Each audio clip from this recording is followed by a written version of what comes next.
Can't deduce what went wrong with your new cabinet paint job? It's not a crime, but we will get to the bottom of this. Let's undo it. How to undo with Mike Montgomery. That's me.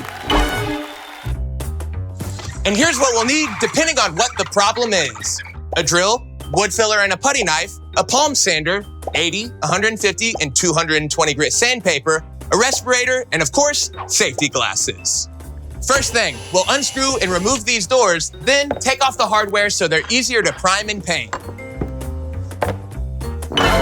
And if you've got a deep scratch or gouge like this, you can backfill it with wood putty.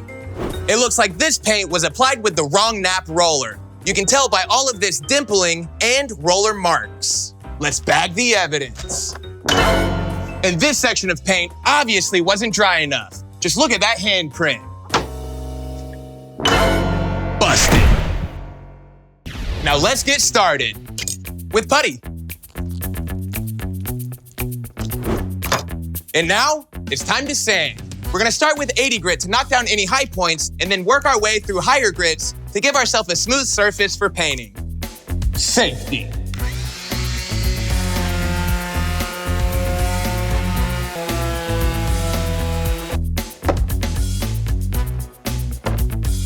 And now, let's inspect the rest of this crime scene.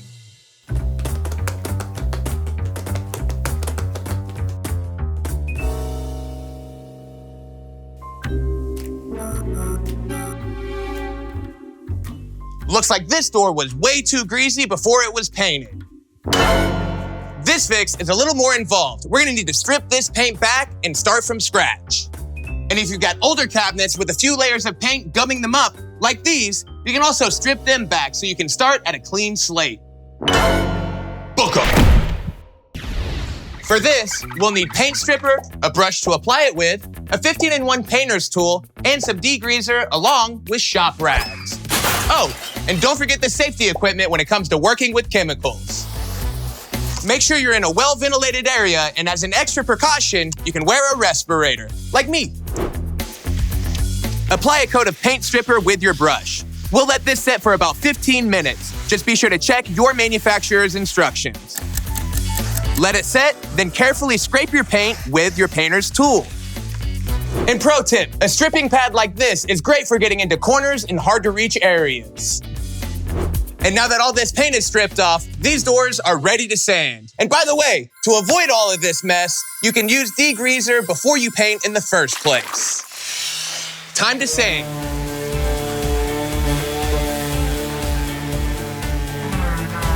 And now it's time to prime and paint. For this, we'll need our primer, along with a good quality paint roller kit and brush, and of course, our paint. Latex paints are more affordable, but they are not as durable. And although enamel paints take longer to cure, they are best for cabinets. First, let's apply a coat of primer. Be sure to pick up the right nap roller for the paint that you're using, and always make sure that your strokes are going in the same direction. If your cabinet doors are crooked like these, make sure and adjust the hinge screws until everything lines up. I'll be loosening this bottom hinge so that the bottom flares out, and tightening the top to bring it in.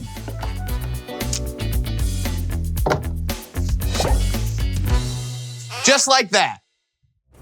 These cabinets are already looking good, but adding some fresh hardware can make them look even better. Just unscrew the old ones and pop the new ones on. That is, if you can handle it.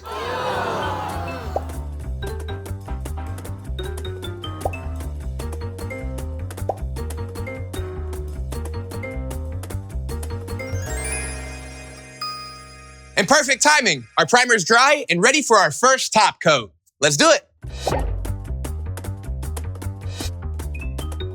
Then all you have left is to rehang your cabinet doors, tighten down all your screws,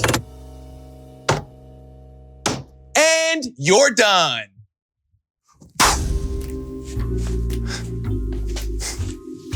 Another case closed. Now, where did my pipe get off to?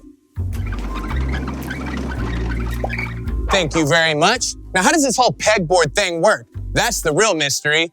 Anyways, thanks a ton for watching. Be sure to click here or here for more episodes of How to Undo. To shop this full project, check out the link to the guide in the description below. As always, make sure and like, comment, and subscribe, and we'll see you next time. on how to undo.